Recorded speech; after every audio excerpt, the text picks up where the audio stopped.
So here we have the Nissan Qashqai N connector on a 68 plate. I'm going to start off by showing you around the outside of the car, and then we'll hop in and run through some controls on the inside. But from the outside you can see it's a 5-door car with alloy wheels and tinted windows. Let's start off inside the boot and then work our way around the rest of the car from there. So as we approach the boot, you can see we've got reversing sensors. This car's also got a 360 parking camera, which we'll come to in a moment. Plenty of boot space, along with that 60/40 split folding rear seat. And then these two tray sections both lift and remove to give you even more boot space should you need it. Okay, so we're just going to work our way back around to the front of the car, and then we'll hop in and run through some controls on the inside. But now that we've done a full circle of it, you can see it's in great condition the whole way round. Just briefly before we climb in, I think it's well worth seeing the interior from this exterior point of view. There's plenty to run through on the dashboard, so let's hop in and we'll do that now. Okay, so now that we're inside the car, we're going to start with the dials. On the left-hand side, we have the rev counter, and on the right-hand side, the speedometer and fuel gauge.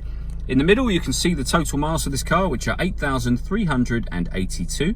The information displayed above that can be changed using buttons on the steering wheel. There's various different menus available, from satellite navigation, your audio menu, all the way through, eventually, back round to the digital readout for the speedometer.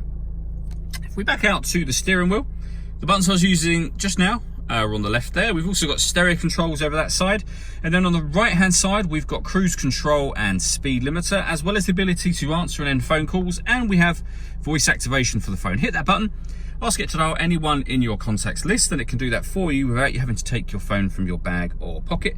That is, of course, once you paired your phone up, and that is done over on the stereo in the center. Just hit the phone icon, connect, and then pair new device, and follow the instructions on screen from there, which we're not going to do right now. When it comes to music, firstly, with regards to the radio, you can see we have DAB, FM, and AM.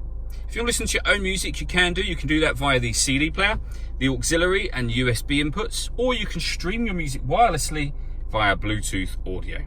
This car's also got satellite navigation. There's a full video showing how that works on both our website and Facebook page, which are well worth checking out.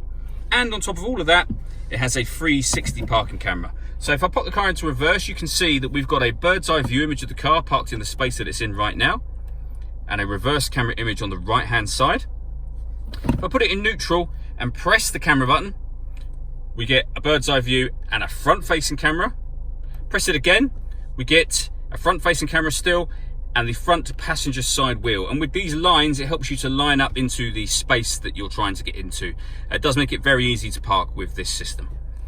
Working our way down, we have dual zone climate control. So you can adjust the passenger and driver temperatures, the fan speed up and down. From here, you can determine what direction you'd like the air to be distributed in within the car.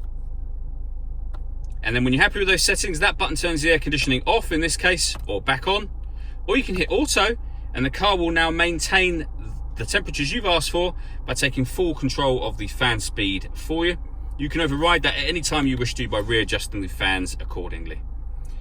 Below that, we have a 12-volt charging socket, as well as the electronic handbrake with auto hold function, a 6-speed manual gearbox, and then inside the central armrest, a second 12-volt charging socket, as well as the auxiliary and USB inputs. The last thing I wanted to talk about is the panoramic glass roof on this car. You can see the sunblind is closed at the moment. If I give that button a push, that will now open all the way to the back of the rear seats, and as you can see, that lets in a huge amount of extra light. All that leaves me to say is thank you for taking the time to watch this video. If you'd like to come and see the car in person and have a test drive, please feel free to call any of our MJA sites. We'd love to hear from you soon.